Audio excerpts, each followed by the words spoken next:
हमने ऑपरेशन सिंदूर नाम रखा, लेकिन क्या हम उस सिंदूर की रक्षा कर पाए? आपने कहा हमने ढांचे उड़ा दिए।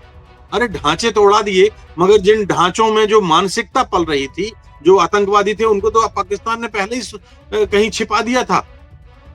क्या आप मसूद अजहर को मार पाए?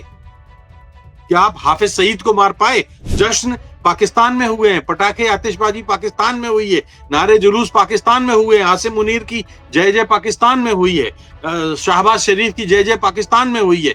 हमारे यहाँ खामोशी जैसे शमशान के मरघट का सन्नाटा हो, इस युद्ध विराम से वो स्थिति हो गई है, और वो स्थिति अब लोग बर्दाश्त नहीं करेंगे संजीव। इसमें अगर कोई जीता है तो वो डोनाल्ड ट्रंप हारे हैं, और अगर कोई हारा है तो भारत हारा है, और अगर दूसरे नंबर पर कोई इसका कोई विजेता है तो पाकिस्तान है। कि जैसे बहुत सारे इतने हमले, 32 हमलों की आपने जिक्र किया बीते 11 सालों में, नहीं मिले जवाब, तो ऐसे इसको भी भुला दिया जाए। पुलवामा भूल जाएं, पहलगाम भूल जाएं, उड़ी भूल जाएं, हम पठानकोट भूल जाएं, हम लाहौर संसद भूल जाएं, लाल किला भूल जाएं, अक्षरधाम भूल जाएं, सारे भूल जाएं, ये नहीं भूलेगा ये देश।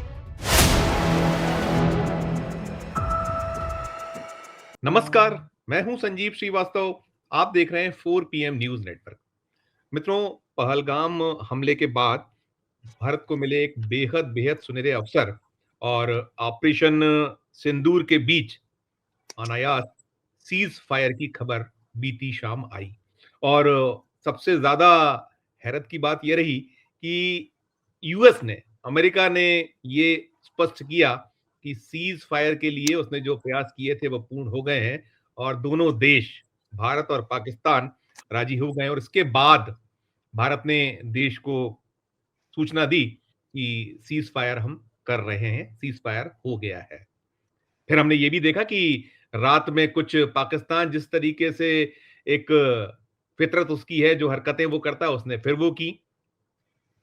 कई जगह जो ड्रोन हमले या जो फायरिंग की सूचना आई अलग अलग, जो हमारी सीमावर्ती इलाके हैं, अलग अलग जगहों से, फिर भारत ने रिएक्ट किया। और आखिर में आधी रात को पाकिस्तान के प्रधानमंत्री ने वहां एक वक्तव्य दिया, और फिर उसके बाद से अब तक शांति की स्थिति है।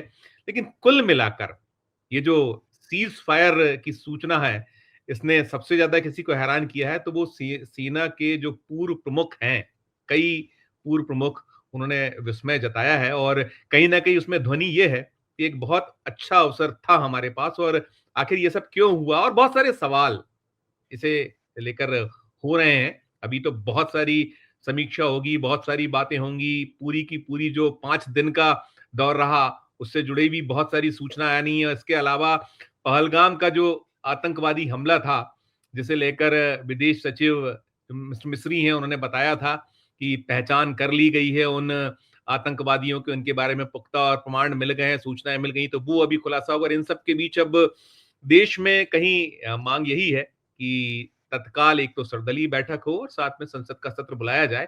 तो जो तमाम स्थिति है, तमाम हालात हैं, इन सब पर चर्चा के लिए चलेंगे एक बहुत खास मेहमान के पास। सबसे पहले जोड़ता हूं उन्हें। हमारे साथ जुड़ गए हैं राजेश बादल साहब। राजेश जी, बहुत बहुत स्वागत है। राजेश बादल साहब के बारे में हमारे दर्शक विज्ञ हैं, 4.5 दशक से ज्यादा के अनुभव वाले और एक दीर्घ अनुभव रखने वाले बादल साहब। मैं राजेश जी शुरुआत यहीं से करूंगा, ज्यादा भूमिका ना मानते हुए, कि सीज फायर का जो ये फैसला हुआ, पहली प्रतिक्रिया आपकी क्या होगी, कैसे देखें, कैसे लें राजेश जी? देखिए, एक भारतीय होने के नाते मैं ये कह सकता हूं कि युद्ध विराम का जो ये फैसला हुआ है, वो किसी भी जागरूक और देशभक्त भारतीय के को पोसाया नहीं है। हर देशभक्त इससे चिंतित है, परेशान है। जब हमारे जबड़े के भीतर जीत थी और हम मतलब उस स्थिति में पहुंच गए थे, जबकि हम आतंक के संरक्षण देने वालों को हम घुटने टेका सकते थे, तब हमने उनको बराबरी के लेवल पे लाए। और पाकिस्तान में जितना जश्न हुआ है, इसका प्रमाण यही है कि आप देख लीजिए, भारत में उस तरह से जश्न नहीं हुआ है।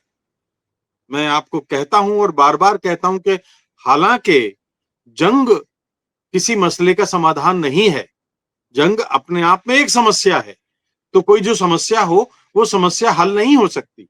लेकिन इस बार चूंकि पहलगाम में पहली बार पर्यटकों के साथ इतना हिंसा हुई थी, क्रूरता हुई थी, और जिस आधार पर, एक मजहबी आधार पर पाकिस्तान ने आतंक को जोड़ते हुए अपनी कमजोरी का फायदा उठाने के लिए, अपनी कमजोरी की स्थिति में इस्लामी मुल्कों को साथ लाने के लिए जो षड्यंत्र रचा था, वो हम नाकाम कर रहे थे। लेकिन अफसोस की बात है कि ऐसा हो नहीं पाया। हम दबाव में आ गए, जैसा कि हर बार होता है। हम करगिल में दबाव में आए थे, जबकि हम जीतने की स्थिति में थे, जीतने की हमारी लगभग स्थितियां थीं, तो हमने घुसपैठियों को रास्ता वापस दे दिया। हालांकि करगिल में तो मामला जंग का नहीं था। करगिल में तो ये था कि कुछ चोर हमारे घर में घुस आए थे द्रास में, कारगिल में, और हमने उनको भगा दिया, और उसके बाद उनको रास्ता भी दे दिया कि जाइए प्रभु जी, जाइए। अमेरिका के दबाव में ऑपरेशन, इससे पहले विश्वनाथ प्रताप सिंह के जमाने में, आपको याद होगा, अगर मुझे ठीक याद है तो, एक ब्रॉस्टेक्स अभ्यास हुआ था, ब्रॉस्टेक्स, और उसमें दोनों देशों की सेनाएं आमने सामने आ गई थी और लगता था कि अब युद्ध होने वाला है। अमेरिका ने दखल दिया, तब भी आतंक और उसके खिलाफ ये मामला हुआ था। हम उस कारगिल के बाद कुछ ऐसे अमेरिकी दबाव में आए, या क्या हुआ कि हमारी संसद, जो जो हमारे लोकतंत्र का सर्वोच्च प्रतीक है, उस पर हमला हुआ, हम कुछ न कर पाए। हम लाल किले पर हमला हुआ, हम कुछ न कर पाए। रघुनाथ मंदिर पर हमला हुआ, हम कुछ न कर पाए। जम्मू कश्मीर विधानसभा पे हमला हुआ, हम कुछ न कर पाए। अक्षरधाम पे हमला हुआ, हम कुछ न कर पाए। बंबई में सीरीज से ब्लास्ट हुए, हम कुछ न कर पाए। और लाहौर अटल बिहारी वाजपेयी जी बस लेके गए थे, हम कुछ नहीं कर पाए। तो ये हमारे चरित्र की एक स्थायी कमजोरी सी बनती जा रही थी कि हम कुछ नहीं करते। हमने एक पुलवामा में, या उसके पहले एक बार उड़ी में, तो जो कार्रवाई की, उस कार्रवाई से किसी भी भारतीय को संतोष नहीं हुआ था। पहलगाम ने इस पूरे देश को हिला दिया था, कश्मीर से कन्याकुमारी तक देश को एक कर दिया था। और जब हमें लग रहा था कि हमारी बहादुर सेनाएं जब आगे बढ़ रही हैं, आगे जा रही हैं, और हम इस बार पाकिस्तान को करारा सबक सिखाएंगे, क्योंकि हमारे माननीय प्रधानमंत्री जी यही ख्याल के हैं, इसी विचारधारा को उन्होंने देश भर के 140 करोड़ देशवासियों की रगों में इस विचार को दौड़ा दिया था कि इस बार आर या पार। तो ऐसी स्थिति में जब सेनाओं का मनोबल ऊंचा था, हर देशवासी का हौसला ऊंचा था, जिन पहलगाम में जो मारे गए उनकी विधवाओं का हौसला ऊंचा था, उन्होंने अपने सुहाग को एक बार के का गम भुला करके और उन्होंने अर्घ रख दिया था। सवाल ये है संजीव कि अमेरिका के दबाव में हम क्यों आए, और क्या हमको वाकई मिला? मैं ये कहना चाहता हूं कि ये दो बिल्लियों की लड़ाई में बंदर ने फायदा उठाया है। अगर न भारत को मिला कुछ, पाकिस्तान को तो थोड़ा बहुत फिर भी मिला है, तो जो मिला है वो डोनाल्ड ट्रंप को मिला है। बिल्कुल, डोनाल्ड बिल्कुल। ट्रंप को क्यों मिला है?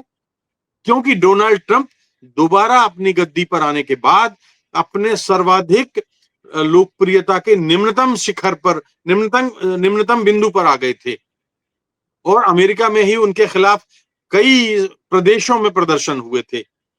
उनकी थू-थू होने लगी थी। उनके लिए अपना एक बार से एक छवि गढ़ना जरूरी हो गया था। क्यों जरूरी हो गया था? उन्होंने कहा था चुनाव प्रचार में कि 24 घंटे में रूस और यूक्रेन का युद्ध विराम करा दूंगा। उन्होंने एक ऊटपटांग बयान दिया कि कनाडा को हम 51वां राज्य बनाएंगे और वहां के प्रधानमंत्री को अपना गवर्नर बनाएंगे। इसका विरोध करते हुए मार्क कार्नी जो है कनाडा के प्राइम मिनिस्टर बन गए। किरकिरी किसकी हुई? डोनाल्ड ट्रंप की। रूस यूक्रेन युद्ध में संधि नहीं करा पाने, युद्ध नहीं रोक पाने में किरकिरी किसकी हुई? डोनाल्ड ट्रंप की। फिर उन्होंने कहा कि हम, अमेरिका की बेवकूफी थी जो 25 बरस पहले हमने जो है पनामा को दे दिया और अब चीन का उस पर कब्जा हो गया। तो किरकिरी किसकी हुई? डोनाल्ड ट्रंप की, क्योंकि पनामा के राष्ट्रपति ने कह दिया कि श्रीमान, पनामा आपको वापस नहीं मिलने वाला है। तो लगातार किरकिरी हो रही थी। अमेरिका में उनके अपने घर में डोनाल्ड ट्रंप के खिलाफ आंदोलन हो रहे थे, नस्ली आंदोलन हो रहे थे, तमाम ये चीजें थी। अब ऐसे में डोनाल्ड ट्रंप क्या चाहते थे? डोनाल्ड ट्रंप ये चाहते थे कि चीन पर उनका बस नहीं, वेस्ट को उन्होंने नाराज कर लिया। यूरोपीय यूनियन में जितने उनके देश थे, उनमें से कई देश उनके साथ से छिटक गए, जो पिछलग्गू हुआ करते थे उनके पिछले कार्यकाल तक। अब वो चाहते थे कि दक्षिण एशिया में उनका रौब या प्रभुत्व बढ़े। तो इस युद्ध विराम से आप देखिए कि अमेरिका की अगर टाइमलाइन आप देखें, अब डोनाल्ड ट्रंप अफगानिस्तान में फिर अमेरिका की उपस्थिति चाहते हैं और ऐसा वो व्यक्त कर चुके हैं, और तालिबान को सबक सिखाकर वो फिर से अफगानिस्तान को अपने कब्जे में चाहते हैं, ताकि दक्षिण एशिया में चीन और रूस को संतुलित करने के लिए अफगानिस्तान में अपने अड्डे बना सकें। एक कारण था। दूसरा कारण यह था कि अफगानिस्तान में अड्डा बनाना है तो उनको भारत का पक्ष नहीं लेना था, उनको पाकिस्तान का पक्ष लेना था। उन्होंने पाकिस्तान का पक्ष लिया। ठीक समझ में आए ना आप? फिर बिल्कुल। पाकिस्तान तो बैठा ही है उधार, आओ जी हमको मारो भी, हमको मदद भी करो और हमारे ऊपर राज भी करो। तो अफगानिस्तान हो गया। भारत उनके लिए एक उन्मुक्त बाजार चाहिए जो उनकी आर्थिक स्थिति ठीक करता रहे, तो हम उसमें झुक गए। हमने टैरिफ में उनकी शर्तें मान ली। हमने बांग्लादेश ने, आपको देखिए कि बांग्लादेश में सेंट मार्टिन द्वीप जब चाहता है अमेरिका, और शेख हसीना की सरकार इसलिए गिरी थी कि शेख हसीना ने कहा था कि अमेरिका जो है हमारी सरकार गिराई है अमेरिका ने, क्योंकि मैंने वो द्वीप नहीं दिया। आपको याद होगा इमरान खान जो जेल में है, इमरान खान ने भी कहा था कि मेरी सरकार अमेरिका ने गिराई है। क्यों? क्योंकि दक्षिण एशिया में अमेरिका का प्रभुत्व उस तरह से, रौब उस तरह से गालिब नहीं था। तो डोनाल्ड ट्रंप ने एक तीर से कई निशाने किए हैं। अपने घर में अपनी किरकिरी जो हो रही थी उसकी छवि को दूर करने का प्रयास किया है। रूस यूक्रेन के मोर्चे पर जो बड़बोलापन कराया था, ये संधि करा करके प्रयास किया है। अब आप आइए कि अंदर की कहानी क्या है, जो भारत का मीडिया नहीं समझ रहा है। अंदर की कहानी क्या है? आप देख रहे थे कि 48 घंटों युद्ध विराम के 48 घंटे पहले से जो बात चल रही थी, सऊदी अरब के विदेश मंत्री यहां जा रहे हैं, उधर जा रहे हैं, अमेरिकी उपराष्ट्रपति बार बार बयान दे रहे हैं, अमेरिकी विदेश मंत्री हमारे विदेश मंत्री से बात कर रहे हैं। इसका मतलब हम सब जान रहे थे कि कुछ ना कुछ चल रहा है। बिना लिए दिए कोई चीजें आजकल होती नहीं है संजीव। अमेरिका के राष्ट्रपति डोनाल्ड ट्रंप की एक किताब है आर्ट ऑफ द डील। इसमें उन्होंने अपनी इस डील करने की कला को लिखा है कि मैं कैसे डील करता हूं, दोनों पक्षों को कुछ बांट देता हूं, कुछ करता हूं, बड़ा टारगेट रखता हूं और दोनों पक्षों को बातचीत की टेबल पर ले आता हूं। अब क्या बांटा उन्होंने? उन्होंने ठीक युद्ध विराम से 24 घंटे पहले आईएमएफ, जिस पर अमेरिका का कब्जा है, अंतरराष्ट्रीय मुद्रा कोष के जरिए करीब करीब 20,000 करोड़ रुपए का एक पैकेज दिया। अरे जो देश 35 साल में 28 साल तक आईएमएफ से कर्ज ले चुका हो और 100 साल तक कर्ज चुकाने की स्थिति में ना हो, उसको युद्ध के मोर्चे पर इस कर्ज को देने का फायदा क्या था? क्या गारंटी थी? जैसा कि जो उमर अब्दुल्ला ने कहा कि इस पैसे से पाकिस्तान हथियार नहीं खरीदेगा। तो अमेरिका ने दो गोला गेम खेलते हुए और उसने ये पैसा उसको दिलाया। अब आप कह सकते हैं कि अमेरिका आईएमएफ पर इतना हावी क्यों है? दरअसल अमेरिका आईएमएफ में 191 देश सदस्य हैं उसके। 191 देशों में सबके पास अपना अपना एक एक वोट है। इसके बाद जो है एक कोटा भी होता है हर देश का, और कुछ जो कहता हूं मैं कि जो आईएमएफ का जो अपना एक है वोटिंग पावर, वो वोटिंग पावर खरीदना पड़ता है, और वो खरीदना पड़ता है तो उस आधार पर वो हर देश की अपनी प्रतिशत तय है। नियम ये है कि 85% वोटिंग पावर जिसके पास होगी या 85% पर जब जो पहुंच जाएंगे तो फिर उनकी सुनी जाएगी। अब 85% के लिए मतलब रेस्ट 15%। अमेरिका के पास उसने वोटिंग पावर 16.5 लेके रखी है, यानी 85% कभी हो ही नहीं पाएगा। 85% जब कभी नहीं हो पाएगा तो अमेरिका की चलेगी।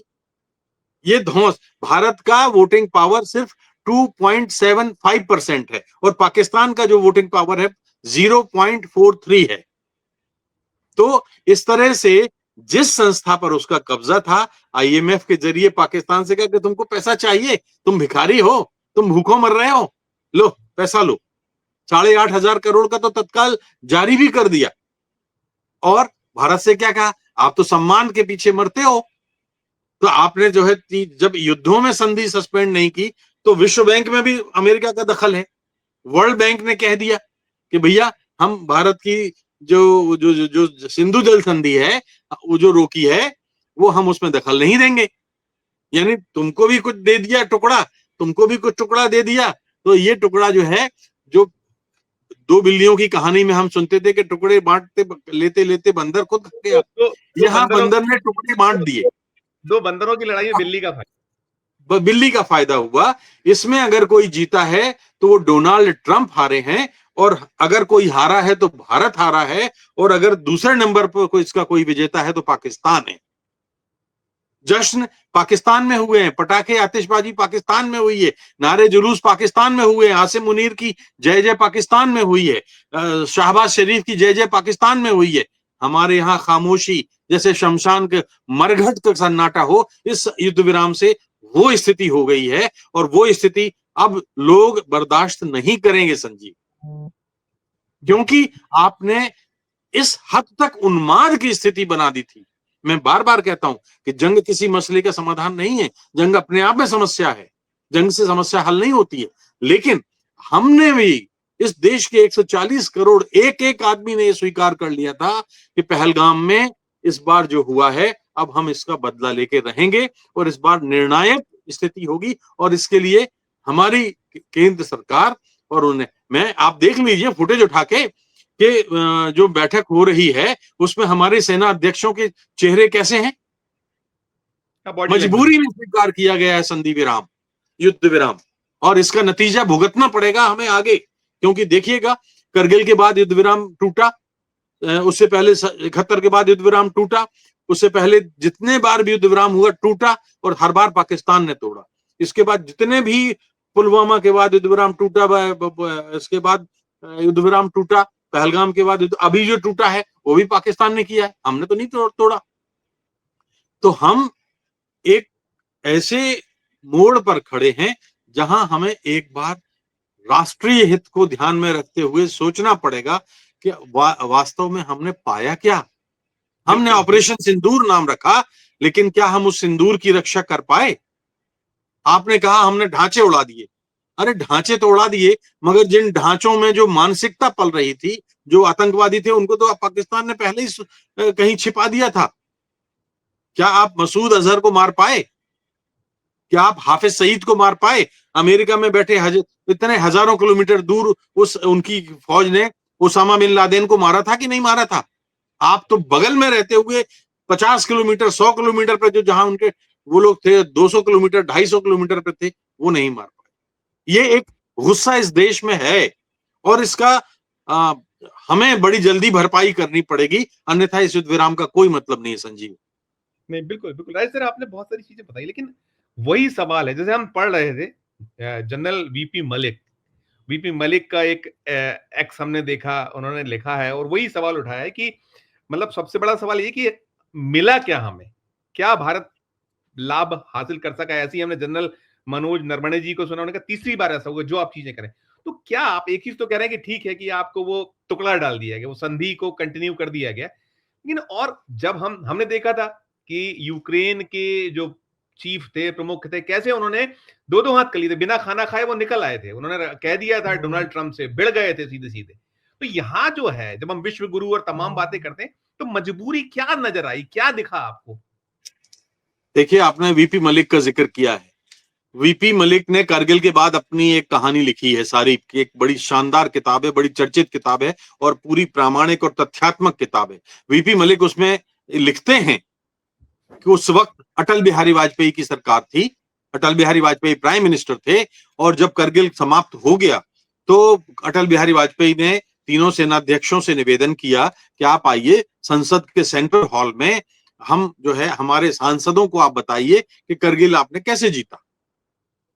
तीनों सेनाध्यक्षों ने कहा कि हमारे देश के सांसद हैं, सेना पूरे देश की है, सारे देश के सांसदों की है, सारे देश की संसद की है और सारे नागरिकों की है। तीनों सेनाध्यक्ष तैयार हो गए, लेकिन सेना के अपने इंटेलिजेंस ने कहा, बताया, उनको खबर मिली कि भाई सेंट्रल हॉल में तो सिर्फ बीजेपी और उनके सहयोगी दलों के सांसदों को बुलाया गया है। वो सेंट्रल हॉल में जाएंगे, झंडे लेकर जाएंगे और अपने मतलब सरकार की वाहवाही करेंगे। देखिए किस तरह से सियासत हुई। और वीपी मलिक ने फिर उसको मना कर दिया, साफ मना कर दिया कि आई नॉट गो, मैं नहीं जाऊंगा। तो तीनों सेनाध्यक्ष नहीं गए और अपने अपने सेकंड लाइन के या थर्ड लाइन के या फोर्थ लाइन के जो लोग थे उनको वहां भेज दिया गया। अटल बिहारी वाजपेयी ने क्या जनरल साहब इतनी नाराजगी आपको क्यों? तो जनरल मलिक ने आंखों में आंखें डाल के कहा कि श्रीमान, ये पूरे सांसदों को बुलाया जाना चाहिए था, ये केवल बीजेपी के सांसदों के लिए सेना नहीं है। फिर दोबारा जनरल मलिक उसी किताब में लिखते हैं कि उसके बाद जब अटल बिहारी वाजपेयी की सरकार चुनाव के मैदान में उतरी तो हरियाणा में करगिल के शहीदों के पोस्टर लगा करके बीजेपी चुनाव प्रचार कर रही थी। और जब चुनाव प्रचार कर रही थी तो जनरल वीपी मलिक ने फिर एक औपचारिक विरोध किया अटल बिहारी वाजपेयी से। तो अटल बिहारी वाजपेयी ने फिर कहा, क्या जनरल साहब आप भी जो है क्या बात करते हो, इतना मत करो, थोड़ा हमें राजनीति करनी है, कुछ कर, इस तरह का कुछ टालम टोल वाला उत्तर दे दिया। वीपी मलिक अब इसके आगे तो कुछ नहीं कर सकते थे, बगावत तो कर नहीं सकते थे, ये हमारी भारतीय सेना का चरित्र नहीं है। लेकिन उसका खामियाजा अटल बिहारी वाजपेयी को उठाना पड़ा था। जो फील गुड का माहौल था, फील गुड उनकी पराजय में बदल गया था। तो ये मैं कह रहा हूं कि जनरल वीपी मलिक जैसे शानदार जांबाज थल सेनाध्यक्ष, इससे पहले हमारे और भी अपने जो अरुणाचल के राज्यपाल जनरल जे सिंह, मनोज नरवणे, ये ठीक कह रहे हैं, ठीक कह रहे हैं, उनकी बातों में दम है। हमारे जबड़े में जीत थी और हमने निकाल करके सामने वाले के हाथ में रख दी। इसको कौन स्वीकार करेगा? पहली बार पाकिस्तान घुटने पे आया था कि जब उसकी आर्थिक स्थिति ऐसी थी, उसके देश में विरोध था, लोकतांत्रिक तौर पर इमरान खान उभर रहे थे और आसिम मुनीर और शहबाज शरीफ के बीच में डिफरेंसेस थे। आसिम मुनीर ने धर्म के आधार पर, मजहब के आधार पर जिस तरह से बांटने की कोशिश की, वो नाकाम हो रही थी। बलूचिस्तान उधर संघर्ष कर रहा है, पीछे से तालिबान आपसे संघर्ष कर रहा है। इससे आदर्श और इससे अनुकूल अवसर भारत को कभी मिलने वाला नहीं था, ना मिलेगा। इसलिए ये संधि विराम एक धोखा है। बिल्कुल बिल्कुल बिल्कुल, अरे बहुत सही आप कहीं जो चीजें निकल रही हैं, दिख रही हैं, उस पे आप कर रहे हैं। आने वाला वक्त चीजों को बहुत और क्लियर करेगा। वही कहा, इतिहास बताएगा। ऐसा वीपी मलिक जी ने लिखा है अपने एक्स में, इतिहास इसे तय करेगा। ये उन्होंने स्पष्ट कर दिया, जो आप कह रहे हैं वो होगा। हम ये देख रहे हैं ट्रंप के जो एक्स हैं, पहले तो 2 दिन पहले तक वो लोग बिल्कुल दूर बने हुए थे कि हमें क्या लेने देना, हम नहीं, लेकिन अनायास आते हैं और पूरी चौधराहट। आज भी उनका एक एक्स आया, उस एक्स में वो कह रहे हैं कि सीज फायर एक बार फिर जो है वो उसको लेकर उन्होंने जो कहा है कि ये दोनों नेताओं की तारीफ कर रहे हैं, वो दोनों को समकक्ष खड़ा कर रहे हैं। तो मोदी और पाकिस्तान के प्रधानमंत्री बराबर हैं, वहां की सेना को भी वो कहीं महिमा मंडित कर रहे हैं। वो कह रहे हैं कि नहीं तो लाखों लोग मारे जाते। इस तरीके के जो एक्ट है, एटीट्यूड है ट्रंप का, इस पर एक प्रतिक्रिया। ये देखिए, हमारे लिए शर्म की बात है, हमारे लिए चुल्लू भर पानी में डूब मरने की बात है कि भारत और पाकिस्तान के शहबाज शरीफ को या भारत के प्रधानमंत्री और पाकिस्तान के प्राइम मिनिस्टर को जो है एक मंच पर खड़ा किया जाए। पाकिस्तान में लोकतंत्र है कहां? वहां पाकिस्तान एक ऐसा मुल्क है जहां सेना अपने लिए एक देश की, एक नकली देश को बना के रखी हुई है। शहबाज शरीफ हो, इमरान खान हो, बेनजीर भुट्टो हो, जुल्फिकार अली भुट्टो हो, नवाज शरीफ हो, जितने भी प्राइम मिनिस्टर हैं, आप सब देखिए आर्मी के पैदा किए हुए हैं। जिस देश में सेना की फसल से, सेना की कोख से प्रधानमंत्री पैदा होते हो, वहां हमारे यहाँ लोकतंत्र चुनाव के जरिए प्रधानमंत्री पैदा होते हैं। कैसे एक मंच पर हो सकते हैं? और दूसरी बात मैं बताऊं, भारत ने कभी नहीं कहा कि हम परमाणु बम का इस्तेमाल करेंगे।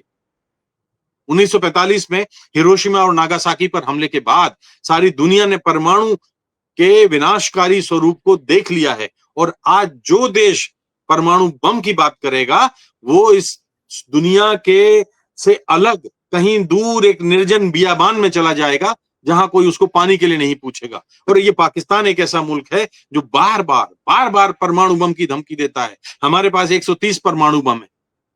अरे भाई, तभी तो हमारे प्राइम मिनिस्टर ने कहा कि 100 हमने कोई परमाणु बम दिवाली की आतिशबाजी के लिए नहीं रखे हुए हैं।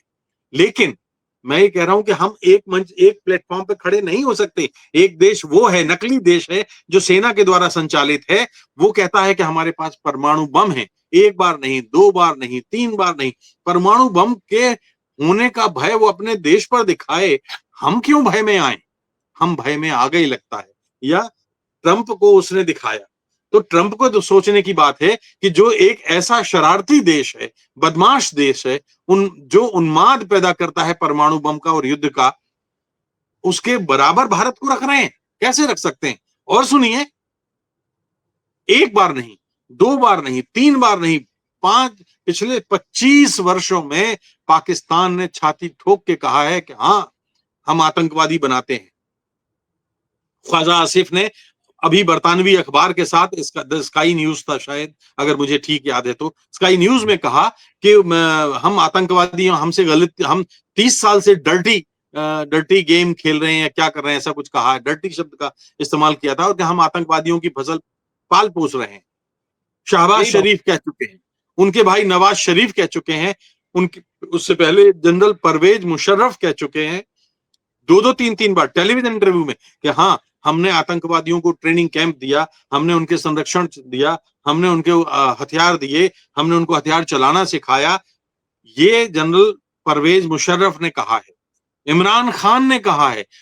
जुलाई 2019 में वॉशिंगटन में अमेरिका के रक्षा शांति प्रतिष्ठान में इमरान खान ने इस बात को मंजूर किया और अफसोस किया था कि हाँ, हमारे देश ने आतंकवादियों को पाला पोसा है, हम इसका खामियाजा उठा रहे हैं। अब ये देश इस स्थिति में नहीं है कि और आतंकवादियों को पाल पोस सके। चूंकि इमरान ने एक सच्चाई भांप ली थी, इसलिए उसकी सरकार गिरा दी गई। आसिम मुनीर उस वक्त आईएसआई के चीफ थे, और उनको आईएसआई के चीफ से हटा करके, और इमरान खान उसके विरोध में थे। तो पाकिस्तान के अंदर ही आंतरिक राजनीति आपको समझना पड़ेगी। अमेरिका आपको जिस तरह से यूज कर रहा है, ये ठीक नहीं है, और जो नहीं समझ रहे हैं वो पछताएंगे, रिग्रेट करेंगे, और क्या हमारे, सबसे बड़ी बात, हमारे सेना का मनोबल गिरेगा। पाकिस्तान और भारत को एक प्लेटफॉर्म पे आप नहीं रख सकते। सबसे बड़ी बात, बलूचिस्तान की आजादी के आंदोलन को धक्का लगेगा। सबसे बड़ी बात, तालिबान के उस व्यवहार को धक्का लगेगा। हालांकि हम तालिबान से संबंध नहीं है, हमने तालिबान को मान्यता नहीं दी है, हमने बलूचिस्तान के युद्ध में खुला समर्थन नहीं दिया है, लेकिन ये एक आदर्श अवसर था संजीव, जब हम चारों सीमाओं पर पाकिस्तान को घेर सकते थे। हमने ऐसा नहीं किया, अफसोस की बात। बिल्कुल राय सर, एक चीज और भी है। देखिए, 22 अप्रैल को पहलगाम आतंकवादी हमला हुआ। 22 अप्रैल से आज हम खड़े हैं, 11 मई हो चुकी है। बहुत सारे ऐसी चीजें हुई हैं, हमने ये पाया है, मतलब आप 11 दिन ये हो गए और 9 दिन वो, तो 20 दिन के लगभग हो रहा है। हमारे प्रधानमंत्री जी देश के सामने नहीं आए, जो बहुत आते थे, बार बार आते थे। हमारे रक्षा मंत्री ने बात करना मुनासिब नहीं समझा, हमारे जो गृह मंत्री हैं केंद्रीय, उन्होंने बात करना मुनासिब नहीं समझा। बहुत सारे सवाल है। अब इस समय जब ये आप युद्ध विराम जैसी स्थिति आपने कह दी है, तो अब क्या बातें देश के सामने स्पष्ट होना चाहिए? एक प्रतिक्रिया इस पर। किस मुंह से आएंगे? किस मुंह से आएंगे? जो कहते थे कि एक सिर के बदले 10 सिर लाएंगे। हमारी तरफ कोई आंख उठा के देखेगा तो हम उसकी आंखें निकाल लेंगे। जो कहते थे कि हम पहलगाम में हमला करने वालों को उनके कल्पना से भी ऊपर जाकर के बदला लेंगे। ये कल्पना से ऊपर जाकर हमला है? ये कौन सा हमला है?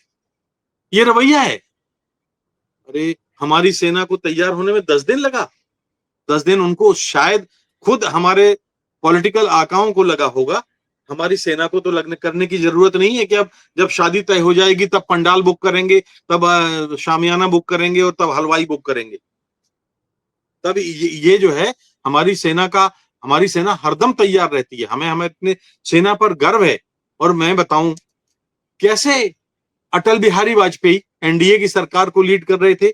मैंने उस समय में बता दिया कि भारतीय लोकतंत्र के सर्वोच्च प्रतीक संसद पर हमला हुआ, आपके लाल किले पर हमला हुआ जहां पर प्रधानमंत्री खुद झंडा फहराते हैं, कश्मीर की विधानसभा पे हमला हुआ, जम्मू के रघुनाथ मंदिर पे हमला हुआ, आपके अक्षरधाम पे हमला हुआ, बंबई में सीरियल ब्लास्ट हुए।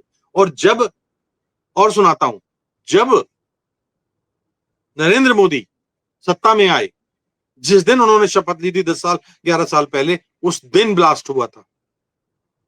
उनके शुरुआती 10 वर्षों में 32 हमले हुए थे, जिसमें से 15 हमले कश्मीर में हुए थे। जब उन्होंने किया 9 जून को, अगर मुझे ठीक याद है तो पिछले साल शपथ ली थी, 9 जून के बाद जिस दिन शपथ ली थी उस दिन हमला हुआ, फिर कठुआ में हमला हुआ, फिर गांदरबल में हमला हुआ, फिर बारामूला में हमला हुआ, 5 हमले हुए लगातार। तो कौन सा आतंकवाद आप रोक पाए हो? कौन सी घुसपैठ आप रोक पाए हो? कौन सा पाकिस्तान पर आप लगाम लगा पाए हो? भारतीय सेना के अंदर इतना रंज और अफसोस कभी पैदा नहीं हुआ। कहा तो जा रहा था कि भारतीय सेना को खुली छूट दे दी है। अरे खुली छूट दे दी है तो हथियार वापस, तलवार वापस म्यान में कैसे गई? तलवार किसके कहने पर म्यान में गई? अमेरिका के कहने पर ना। जी राजेश जी, ये बताइए कि क्या पाकिस्तान बाद आ जाएगा? हम तो बार बार कहते हैं कि वो तो उस कुत्ते की पूंछ की तरह, जैसे 12 बरस भी पोंगली में डाल के रखी है, जब निकालिए तो तिरछा का तिरछा ही निकलती है वो पूंछ जो है। हालात वैसे हैं, फिर आप भरोसा कर गए? क्या है, क्यों है? बस वो बार बार सवाल यही उठता है मन में। देखिए, अब इसका उत्तर, कई बार इंसान ऐसी स्थिति में होता है कि सच जो हम इतनी देर से बात कर रहे हैं वो अपने आप उजागर हो गया। पाकिस्तान ऐसा क्यों करता है? पाकिस्तान सुधरेगा नहीं कभी। हमने आतंकवादी बिल्डिंग नष्ट कर दी, हमने ढांचा नष्ट कर दिया। सवाल इस मानसिकता का है। मानसिकता को कौन नष्ट करेगा? हमें उस मानसिकता पर प्रहार करना था, और मानसिकता पर प्रहार करते तो हमें कम से कम 3 दिन और चाहिए थे। जब लग रहा था देश को कि हाँ, हम उस मानसिकताओं की, आसिम मुनीर कहीं गुफाओं में छुपे हुए थे, आसिम मुनीर का पता नहीं था, वहां की सेना में बगावत हो गई थी, मेरा ख्याल है शमशेर मिर्जा या शमशाद मिर्जा, ऐसा कुछ नाम है, जिनका नाम नए सेना अध्यक्ष के रूप में पाकिस्तान ने तय कर लिया था। ये भी आ रहा था तख्ता पलट हो सकता है, हम उस स्थिति में आ गए थे। बेनजीर के बेटे, कहीं तख्ता पलट हो सकता है, बेनजीर के बेटे को ऊपर ले आए, ऐसी भी सूचनाएं आ रही थी। बिलावल भुट्टो को हो गए। तो मैं ये कह रहा था कि जब हम पहुंचे वहां पे, आज किसी अखबार ने लिखा है कि कश्ती डूबी, इसका गम न था, गम इस बात का है कि कश्ती जहां डूबी वहां पानी कम था। बहुत कम। तो ये बात है। मिट गया जब मिटने वाला, फिर सलाम आया तो क्या? पहलगाम के लोग चले गए, फिर आप उद्दिवराम कर रहे हो, क्या मतलब है? दिल की बर्बादी के बाद उनका सलाम आया तो क्या? अरे आप बात कर रहे थे कि हम पेशावर तक नहीं छोड़ेंगे, आप कह रहे थे कि हम रावलपिंडी को नहीं छोड़ेंगे, आप कह रहे थे, अरे सारे एयरबेस आपने उड़ा दिए। अब भारतीय सेना की बहादुरी, वीरता, पराक्रम, शौर्य पर कोई शंका नहीं करता, सल्यूट है। लेकिन उनके हाथ और मुट्ठी मत बांधो भाई। जब आप खुली छूट देते हो तो खुली छूट देना भी जानो। बोलने से खुली छूट नहीं मिलती, खुली छूट दी जाती है। जैसे कि इंदिरा गांधी ने जनरल मानेकशॉ को दी थी, और जनरल मानेकशॉ ने इसका परिणाम देके दिखाया था। ऐसे जनरल फौजी हमारे पास हैं जो आज भी परिणाम दे सकते हैं। जनरल बीपी मलिक जैसे सेनाध्यक्ष हमारे बीच हैं। तो क्या कहा जाए, इसका उत्तर क्या दिया जाए कि पाकिस्तान कैसे सुधरेगा? पाकिस्तान सिर्फ एक भाषा जानता है, क्योंकि वहां फौज रूल कर रही है। तो फौज सिर्फ हथियारों की भाषा जानती है, हिंसा की भाषा जानती है, क्रूरता की भाषा जानती है। लोकतंत्र की भाषा नहीं जानती, बुद्ध की भाषा नहीं जानती, शांति की भाषा नहीं जानती, मर्यादा की भाषा नहीं जानती। भैंस के आगे बीन बजाओ, भैंस खड़ी पगुराए। क्या मतलब है इस बात का? बिल्कुल। मैं आखिरी सवाल यही करूँगा राजेश भाई। एक तो उठ रही है कि सर्वदलीय बैठक बुलाई जाए, संसद का सत्र बुलाया जाए, 2 बातें ये हैं।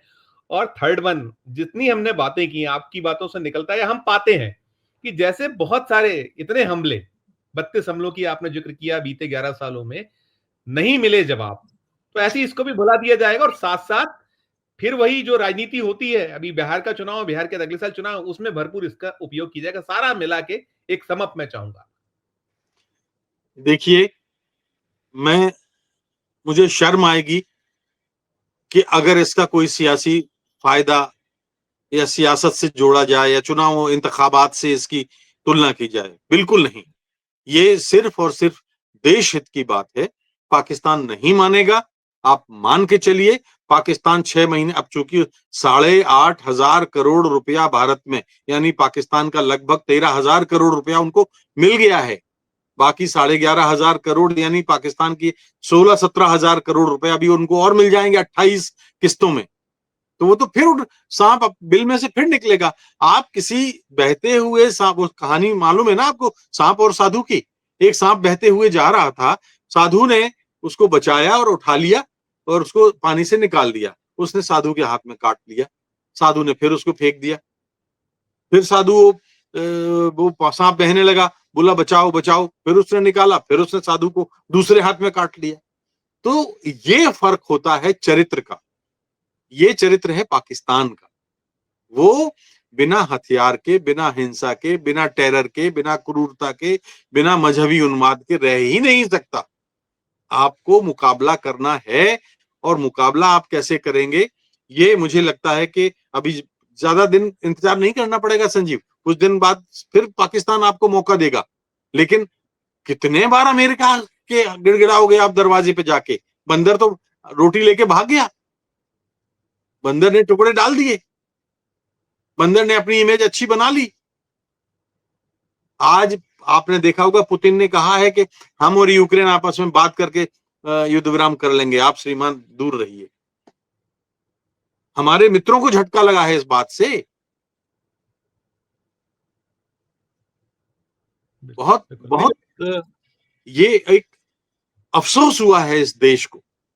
ये युद्ध विराम, ये ठीक है कि कुछ हिंसा, कुछ खून खराबा रुक जाएगा, लेकिन इस बार तो हम तैयार थे अपना बलिदान करने के लिए।